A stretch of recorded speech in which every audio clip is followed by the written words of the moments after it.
Hello dear students, आपका स्वागत है सीरीज़ गुप्ता क्लासेस में। आज नए सेशन के स्टार्टिंग दौर में हम लिटरेचर के क्षेत्र में लेसन 1 प्रोज के my struggle for an education का अध्ययन करेंगे। Dear students, basically lesson Booker T Washington की ऑटोबायोग्राफी है जो उन्होंने उस समय लिखने का प्रयास किया था जब वे जीवन के लंबे संघर्ष के दौर से गुजर रहे थे और एक नॉर्मल खदानकर्मी से रूबरू होकर उन्होंने अपने जीवन के इस महान यात्रा को प्रारंभ किया और विभिन्न बाधाओं को लांघते हुए अपने उद्देश्य एक महान स्कूल में एडमिशन लिया और बाद में अनेकों बाधाओं को पार करते हुए वे अच्छे एजुकेशनिस्ट बने और सोशल रिफॉर्मर के रूप में विख्यात हुए। आइए लेसन को देखें।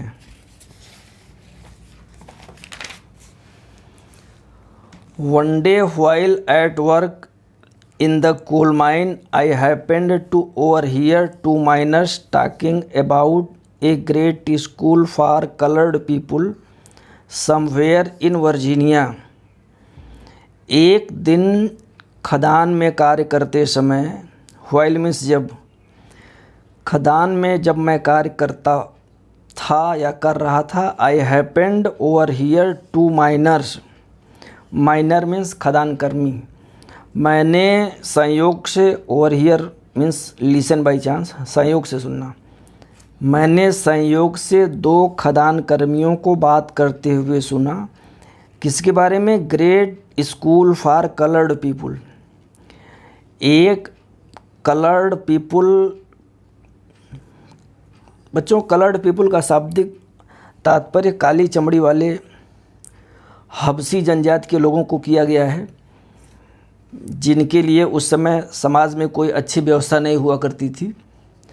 तो मैंने हबसियों के बारे में, एक महान स्कूल के बारे में लोगों को बात करते हुए सुना। समवेयर इन वर्जीनिया, जो वर्जीनिया में किसी स्थान पर स्थित था। स्थान का नाम मुझे कन्फर्म नहीं था।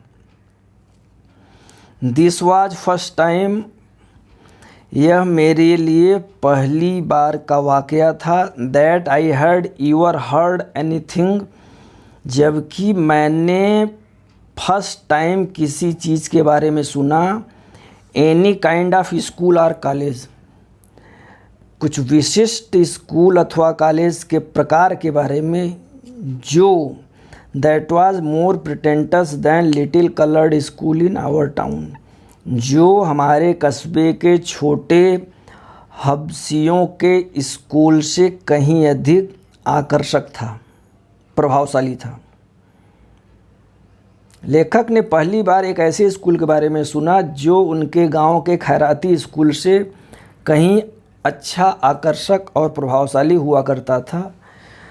As they went on describing the school, अभी बात पूरी नहीं हुई। वे खदान कर्मी, दे मीन्स 2 miners, वे 2 खदान कर्मी विद्यालय के बारे में अपना वर्णन जारी रखे। It seemed to me that it must be greatest place on earth, तो मुझे ऐसा प्रतीत हुआ, मी मीन्स ऑथर, मुझे ऐसा प्रतीत हुआ कि यह पृथ्वी पर सबसे महानतम स्थान है। स्थान मतलब वर्जीनिया, जहाँ पे यह स्कूल है। Not even heaven presented more attractions for me, मुझे स्वर्ग में भी उतनी आकर्षण भव्यता नहीं प्रतीत होती थी। Than did Hampton Normal Agricultural Institute in Virginia, जितना अधिक सुखद अनुभूति मुझे इस विद्यालय के बारे में हो रहा था जिसका नाम था Hampton normal and agricultural Institute in Virginia. इस समय मुझे सबसे अच्छा इस विद्यालय का वर्णन लग रहा था और इस विद्यालय के बारे में जो मैं इन श्रमिकों से सुन रहा था वह अच्छा लग रहा था। और सुनिए, about which these men were talking, जिस विद्यालय के बारे में ये लोग आपस में बात कर रहे थे, मैं ध्यान से सुन रहा था। I resolved at once to go to that school, तो मैंने तत्काल दृढ़ निश्चय किया, मन बनाया कि इस स्कूल में जाऊं। Although I had no idea where it was, भले ही हमें कोई विचार नहीं था कि यह कहाँ था। हाउ मैनी माइल्स अवे, हमारे छोटे से कस्बे से कितनी दूरी पर था। या how I was going to reach, मुझे यहाँ पे कैसे पहुँचना था।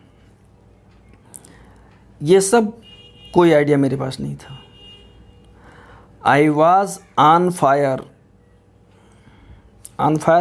एक्साइटेड, मैं पूरी तरह से उत्तेजित था।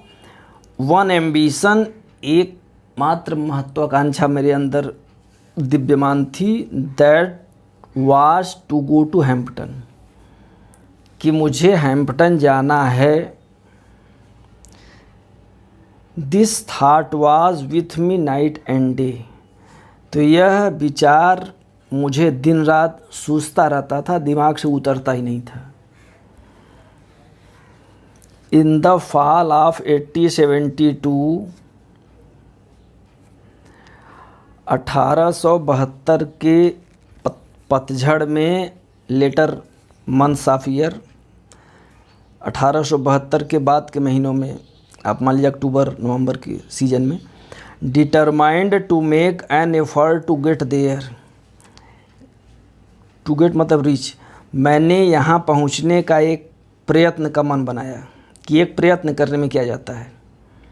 माई mother was troubled with grave fear, मेरी माँ गंभीर रूप से भयभीत थी। गंभीर भय उसका क्या था। I was starting out on wild goose chase, कि मैं एक निरर्थक प्रयास की चेष्टा कर रहा हूँ, निष्फल प्रयास करने का काम कर रहा हूँ।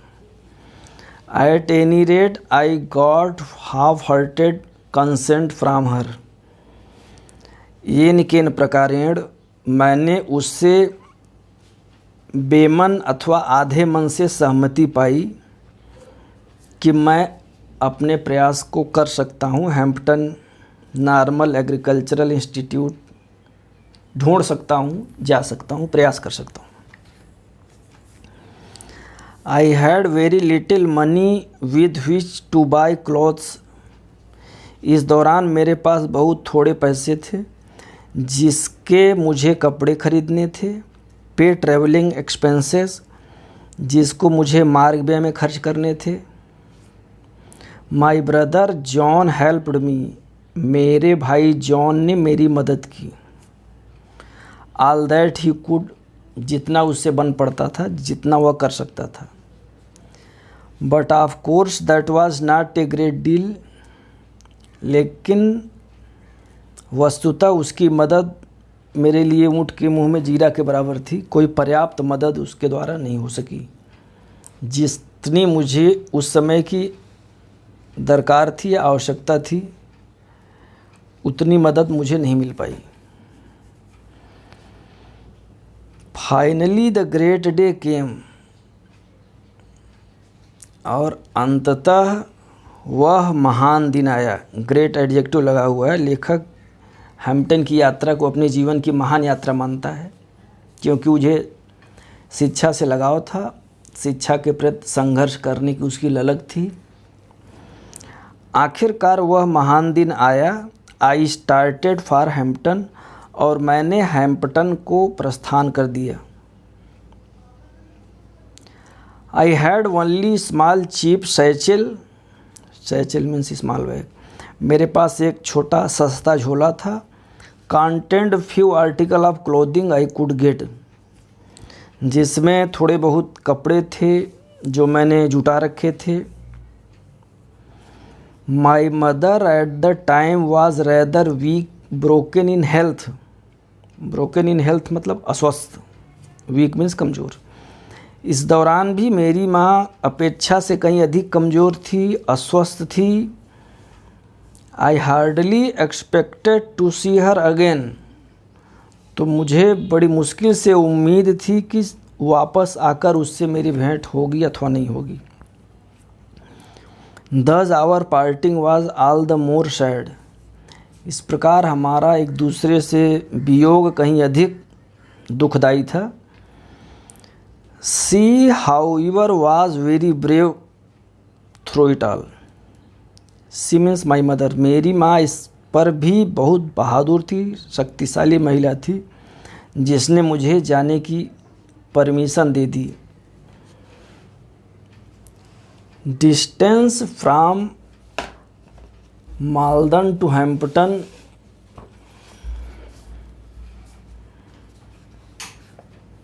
मालदन से हैम्पटन की दूरी लगभग 500 मील की है। मालदन वह छोटा गांव जहां पे लेखक रह रहा था और हैम्पटन उसका डेस्टिनेशन है जहां वह एक अच्छे विद्यालय के बारे में सुनकर जा रहा है पढ़ाई के पर्पज से। Walking, by walking. मैं बता दूं कि 500 माइल्स का मतलब करीब 700-750 किलोमीटर होगा। 750 किलोमीटर की यात्रा लेखक कैसे करता है? वॉकिंग, पैदल चल के। Begging ride both wagons cars. गाड़ियों में, ट्रेनों में लोगों से निःशुल्क यात्रा का लिफ्ट मांगकर। सम अदर वे, अन्य ढंग से। After number of days I reached the city of Richmond Virginia.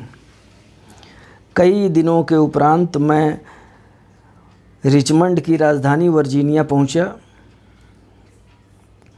About 82 miles from Hampton, जो अभी भी हैम्पटन से 82 मील पीछे है। When I reached there, tired, hungry and dirty। यहाँ जब मैं पहुँचा, थका हुआ था, भूखा था, कपड़े गंदे हो गए थे। लेट इन द नाइट, और काफ़ी देर भी हो चुकी थी। यानी निश्चित ही मैं गलत समय पे यहाँ पहुँचा। I had never been in a large city. Been means रहने होने से है। मैं किसी बड़े शहर में कभी नहीं रहा। यह मेरे जीवन का पहला वाक़या था कि मैं बड़े शहर में पहुंचा, वो भी वर्जीनिया जैसे बड़े शहर में। This rather added to my misery. और इसने मेरी परेशानी बढ़ा दी, मुसीबत बढ़ा दी। मिजरी माने परेशानी, मुसीबत कह लीजिए, परेशानी बढ़ा दी। When I reached Richmond, I was completely out of money।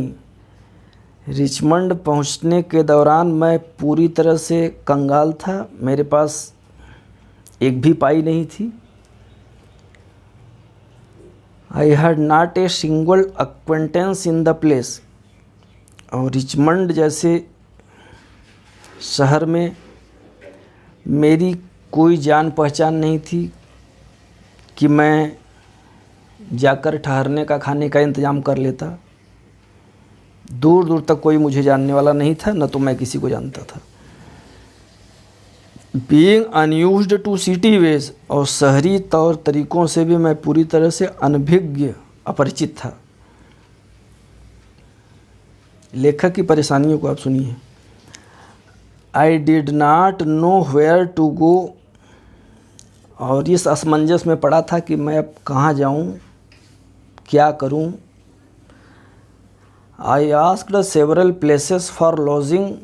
मैंने कई स्थानों पर ठहरने के लिए निवेदन किए। लॉज मतलब ठहरना, कि लोग मुझे रात्रि विश्राम का ठिकाना दे दें। They all wanted money. लेकिन सब पैसे मांगते थे। निःशुल्क कोई मुझे शरण देने को तैयार नहीं था। That was what I didn't have. और जैसा हमने पहले आपको बताया कि मेरे पास मात्र पैसे ही नहीं थे, बाकी सब कुछ था। और लोगों को पैसों की ही दरकार थी, पैसों की आवश्यकता थी। Knowing nothing else better to do, I walked the street.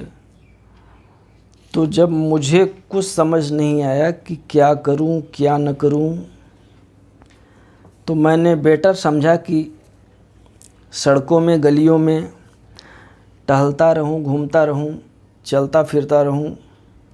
हो सकता है इस तरह करते करते सुबह हो जाए, फिर आगे की व्यवस्था बनाता हूं।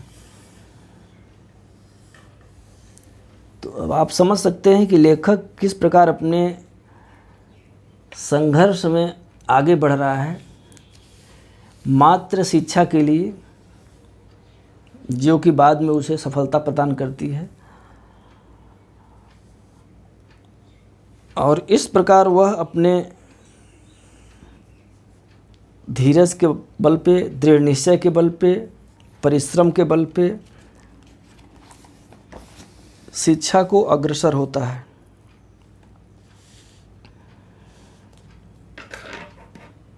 I must have walked street till after midnight. लगभग मैं आधी रात तक गलियों में पैदल चला होऊंगा। At last become so exhausted. अंततः मैं इतना थक गया, I could walk no longer. अब मेरे पैर आगे नहीं बढ़ते थे। टायर्ड, हंग्री, थक गया था, भूख से त्रस्त था। I was everything discouraged. सब कुछ होने के बाद मैं हतोत्साहित हो गया था, निराश हो गया था। Just about time when I reached extreme physical exhaustion. जैसे ही मैं पूरी तरह से शारीरिक रूप से टूटने ही वाला था, came upon portion of street. गली के एक ऐसे स्थान पे मैं पहुंचा, where broad sidewalk was considerably elevated.